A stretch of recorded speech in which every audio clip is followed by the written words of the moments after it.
મિત્રો કળાઓ તો અનેક પ્રકારની હોય છે અને રસોઈ કળા પણ તેમાંની જ એક છે. મિત્રો રસોઈ પણ એક કળા હોવાથી દરેક સ્ત્રીને એમાં ખીલવાનો પૂરેપૂરો ચાન્સ મળે છે. તો ચાલો આજે આપણે ફૂડ કોર્ટની સફરમાં આવી જ એક સ્ત્રી પાસેથી જૈન સ્પેશિયલ રેસિપીઝના રસથાળ માણવાના છે.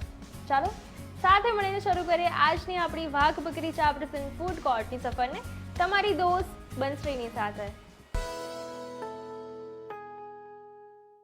તો ફ્રેન્ડ્સ આજે આપણે ફૂડ કોર્ટની સફરમાં જૈન સ્પેશિયલ રેસિપીઝ માણવાની છે અને એની માટે આપણે પહોંચી ગયા છે કુકિંગ એક્સપર્ટ દેવશ્રી ઠાકરના ત્યાં. તો ચાલો તેમને મળીને જાણે કે આજે જૈન સ્પેશિયલમાં શું ખાસ બનવાનું છે.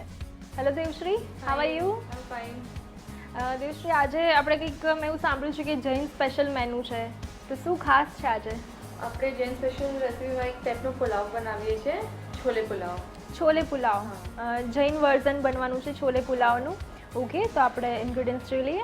એમાં આપણે જોઈશે છોલે, પનીર, પછી ખડા મસાલા છે, ઘી છે, જીરું છે, પછી છોલે મસાલા છે, હળદર છે, લાલ મરચું, ધાણા જીરું, આમચૂર પાવડર, કસૂરી મેથી, સોલ્ટ અને રાંધેલો ભાત છે 2 કપ. ઓકે, તો આપણે શરૂઆત ક્યાંથી કરવાની છે? સૌથી પહેલાં આપણે પેનને ગરમ કરીએ.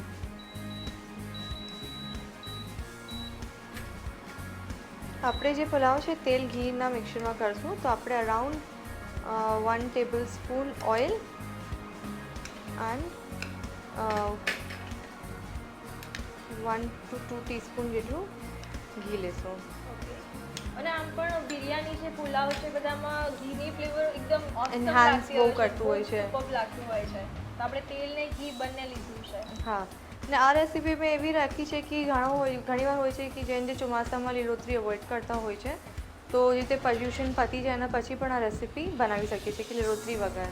ઓકે, જૈનમાં ઘણી વખત એ લોકોના તહેવારોમાં લીલોતરી એ બધું અવોઇડ કરવાનું છે, તો ત્યારે એ લોકો આ ઇઝીલી આ ડિશ બનાવી શકે છે. ઓકે, બસ ઘી ગરમ થઈ ગયું છે, એમાં થોડુંક આપણે જીરું એડ કરશું.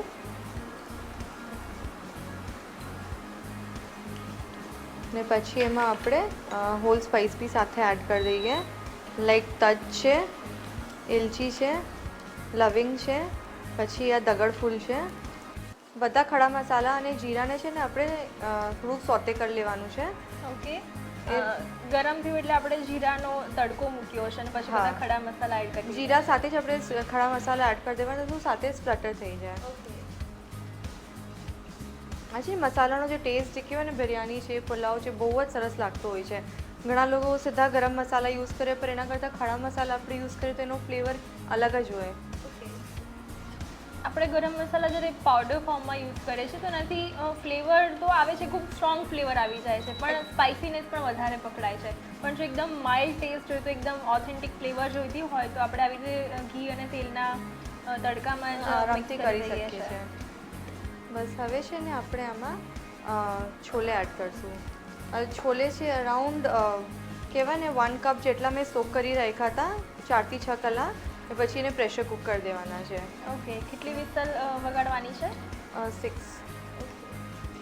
જો આમાં કેવું છે કે જે ખડા મસાલા જે છે ને એનો આપણે જે ફ્રેશ જે અરોમા હોય બહુ જ સરસ હોય, ને આપણે જે પાવડર ફોર્મમાં યુઝ કરતા હોય તો ઘણીવાર કેવું છે કે વધારે ડ્યુરેશન 1-2 વર્ષ જૂના મસાલા હોય તો એનો ફ્લેવર બધો જતો રહે છે. તો ઓલવેઝ આપણે કોઈ પણ પંજાબી સબ્જી બનાવીએ કે આપણે પુલાવ બનાવીએ, એની રેસિપી જેમાં આપણે સ્પાઇસીસ યુઝ કરતા હોઈએ તો ટ્રાય ટુ મેક ફ્રેશ મસાલા કે ફ્રેશ આખા આપણે યુઝ કરી શકીએ છીએ. મસાલા છે એ ફ્રેશ હોવા જોઈએ. જો આ છે ને છોલે સ્લાઇટ ગરમ થઈ જાય ને પછી આપણે આમાં બધા સ્પાઇસ એડ કરશું. કઠોળ બાફતી વખતે એવું હોય છે કે ઘણીવાર જૂના થઈ ગયા હોય તો વધારે, તો આપણે નોર્મલી જે છોલા છે બાફીને રાખ્યા છે તો એને થોડા સોફ્ટ રાખવાના છે કે થોડા કડક જ સારા લાગતા? સોફ્ટ રાખવાના છે. ઓકે, હવે છે બધા સ્પાઇસીસ કરીએ છીએ. લાલ મરચાંનો ભૂક્કો અરાઉન્ડ 1 to 2 ટીસ્પૂન, પછી સ્લાઇટ હળદર, પછી ધાણા જીરું અરાઉન્ડ 1 ટેબલસ્પૂન જેટલું, થોડું વધારે પડતું યુઝ કરવાનું છે. ઓકે, પછી ખટાશ આપવા માટે આમચૂર પાવડર લાઈક 1/2 ટીસ્પૂન જેટલું.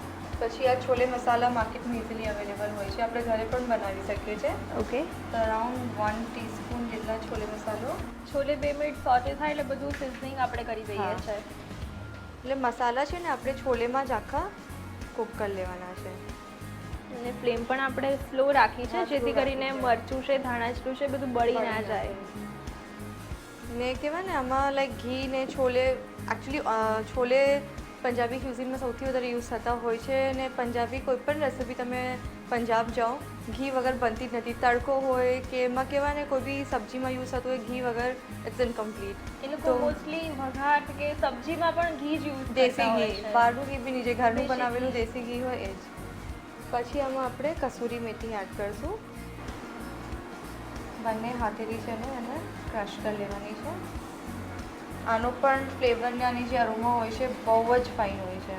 આમ પણ પંજાબી સબ્જી કે એવું કોઈ બનતું હોય તો એમાં કસૂરી મેથીની ફ્લેવર જે કંઈ આમ મેઇન ગણી શકાય. હા.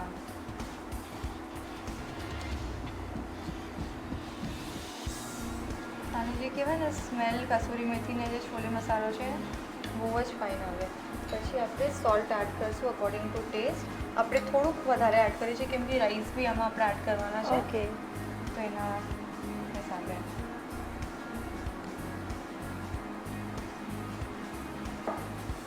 પછી આપણે આજે પનીર છે, પનીર પણ આમાં એડ કરી દઈશું. લાસ્ટમાં એડ નથી કરવાના કેમ કે પનીર છે ને એની પોતાની કોઈ ફ્લેવર નથી હોતી, એ એકદમ બ્લેન્ક ટેસ્ટ હોય છે. તો આપણે સ્પાઇસીસ સાથે બધા કૂક કરશું તો આપણે જ્યારે બી મોઢામાં પનીરની વાઇટ આવશે ઇટ વોન્ટ ટેસ્ટ બ્લેન્ક.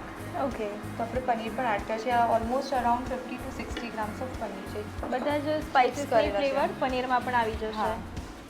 ના એક ટાઈપનો એવો પુલાવ છે કે લંચ હોય કે ડિનર હોય કે કોઈ પણ ગેસ્ટ આવ્યા હોય ને તો આ one recipe it's more than enough. પછી બીજી કોઈ રેસિપીની જરૂર નથી. બસ સાથે એક યમ્મી રાયતું હોવું જોઈએ. રાયતું ના હોય પણ પ્લેન દહીં હોય તો પણ બહુ જ સરસ લાગશે. અને એની ન્યુટ્રિશન વેલ્યુ જોઈએ તો બાળકો માટે પણ આમ ટિફિનમાં જો કોઈક વાર બહુ ભરી જ આપવું હોય તો સરસ એકદમ છે. બેસ્ટ ઓપ્શન છે. Chole it's full of protein, calcium છે પનીરમાં. Rice is again good for health. તો આ ટિફિનમાં લઈ જવા માટે કારણ કે પણ બાળકોના નખરા એટલા બધા હોય છે ને કે એમને જો જોઈને ગમે નહીં તો એ લોકો ના ખાતા જ ખાય. નથી. બીજાના સાચી વાત ટિફિનમાંથી છે. એ જ વસ્તુ ખાઈ લે પણ પોતાના ટિફિનમાંથી ના ખાતા હોય. હવે છે ને હજી આપણે થોડુંક ફ્લેવર માટે ઘી એડ કરીશું પાછળથી, અરાઉન્ડ 1.5 ટીસ્પૂન જેટલું. પાછળથી આપણે 1 થી 2 ચમચી ઘી એડ કર્યું છે. કારણ કે આપણે મસાલા છે છોલાની ભેગા જ ડ્રાય રોસ્ટ કરી રહ્યા છે, પાણી કે કશું જ એડ નથી કરતા. કેમ કે થોડુંક કહેવાય ને વોટર એડ કરશું ને રાઈસ છે તો જે છૂટું આપણને જોઈએ છે રિઝલ્ટ એ નહીં મળે. બસ હવે તો જોઈ શકીએ છીએ બધા જે સ્પાઇસીસ છે સરખી રીતે કોટ થઈ ગયા છે. હવે આપણે આમાં રાઈસ એડ કરી લઈશું. Almost around 2.5 cup of cooked rice છે. એટલે એઝ રિક્વાયર્ડ. આમાં કેવું છે કે જો કોઈ ક્વોન્ટિટી નથી, આપણે કેટલા છોલા છે, પનીર છે, એ રાખ્યું છે એના ઉપર છે. કોઈને રાઈસની ક્વોન્ટિટી વધારે જોઈતી હોય તો એ લોકો હા. વધારે રાખી શકે છે અને કોઈને છોલાની વધારે જોઈતી હોય તો એવી રીતે અપડાઉન કરી શકે છે. જે રીતે મેં છોલે અને પનીરની વધારે રાખી છે બિકોઝ કહેવાય ને એક ટાઈપનું એક ફૂલ મીલ જેવું જ થઈ ગયું છે. અને ઇનકેસ આને બિરયાની ફોર્મમાં કરવું હોય તો પણ આપણે કરી શકીએ છીએ. જે એક લેયર પ્લેન રાઈસ કરીએ એમાં થોડુંક કહેવાય ને કેવડા વોટર છે, અધરવાઇઝ રોઝ વોટર છે, એનાથી થોડુંક સોક કરી લઈએ. પછી એક લેયર પનીરનું કરીએ, પછી પાછું રાઈસ એક લેયર છોલેનું કરીએ તો એક ટાઈપનું લેયરિંગ બહુ જ ફાઇન લાગે. બિરયાની ફોર્મમાં પણ આપણે હા સર્વ સર્વ કરી શકાય છે. પછી હજી આમાં આપણે વેરિએશન કરવા હોય ને તો આપણે જેવી રીતે જ્યારે કેળા ખવાતા હોય તો કેળાના કહેવાય ને નાના નાના માર્બલ સાઇઝ લખોટી આવે ને એટલા નાના નાના બોલ્સ બનાવી ને ફ્રાય કરી લેવાના ને આમાં એડ કરી દેવાના. કાચા કેળા. હા, કાચા કેળાના. ઓકે. એના બોલ્સ બનાવી લઈને એનામાં થોડાક જે ચણાનો લોટ છે, જે પછી ગરમ સ્મોલ મસાલો છે. સાઇઝના કૂપર્સ આવે છે એનાથી આપણે કટ કરીને ડીપ ફ્રાય કરી લઈએ છીએ હા. અને પછી એડ કરીએ છીએ. હા, તે કહેવાય ને કોફતા પુલાવ જેવું થઈ જશે. અધરવાઇઝ હજી આને ન્યુટ્રિશિયસ બનાવવું હોય તો છોલે સાથે આપણે રાજમા છે, પછી કોઈ ચણા છે, કાળા ચણા છે, એ પણ એડ કરી શકીએ છીએ. બહુ બધા કરી શકીએ છીએ. લાઈક ઘણાને એવું હોય કે ના જેન રેસિપી છે તો મજા નહીં આવે, પણ જેન રેસિપીમાં આપણે બહુ જ ઇન્ટરેસ્ટિંગ સ્પાઇસીસ કહેવાય ને ફ્રેશ સ્પાઇસીસથી એડ કરીને બહુ જ ફાઇન બનાવી શકીએ છીએ.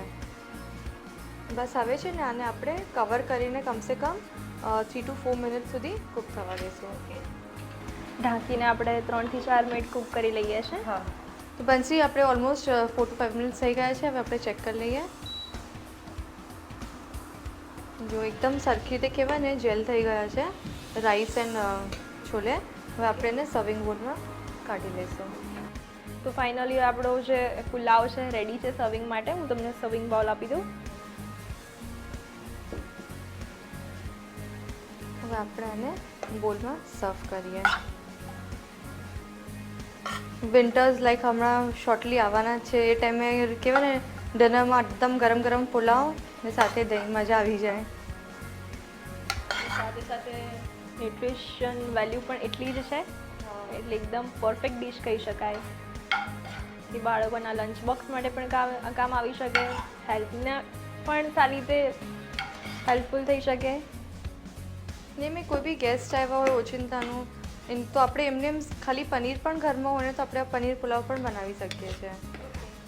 પછી આમાં આપણે ચાહીએ એટલા વેરિએશન કરી શકીએ છીએ. જ્યારે આપણે લાઈક મટર ને બદલે રોટલી ખાઈ શકતા હોય તો આમાં આપણે આપણી રીતે વેજીટેબલ્સ પણ એડ કરી શકતા હોઈએ છીએ. હવે બસ આને થોડાક ડ્રાયફ્રૂટ્સથી ગાર્નિશ કરી લઈએ. કાજુ છે, બદામ છે, એનાથી આપણે આમ પણ પુલાવ કે બિરયાની એમાં જો ડ્રાયફ્રૂટ્સ આવી જાય તો આહા એની મજા ડબલ થઈ સાચી જાય વાત છે. છે. ને ફર્સ્ટલી લાઈક આ રેસીપી આપણે કોઈને સર્વ કરી હશે કે એટલીસ્ટ પિક્ચર પર નીકળે નોબડી વિલ સે કે આ જૈન રેસીપી છે. જોવાથી એટલી યમી લાગે. ને લાસ્ટ બટ નોટ લીસ્ટ એક ગુડ સ્પૂન ઓફ દેશી ઘી. ઉપરથી આપણે દેશી હા, રેસ્ટોરન્ટ કે બધે જતા હોય એમાં બટર યુઝ થતું હોય છે બટ દેશી ઘી ઇઝ આમાં એની મચ ફ્લેવર બેટર. ઓકે હા, તો બંસરી રેડી છે chole pulao. Okay thank you so much. Welcome. તો ફ્રેન્ડ્સ ગરમા ગરમ એવું હેલ્ધી અને ટેસ્ટી છોલે પુલાવ બનીને એકદમ રેડી થઈ ગયો છે. તેની રીત હું તમને ચોક્કસથી લખાવીશ પણ નાનકડા બ્રેક બાદ.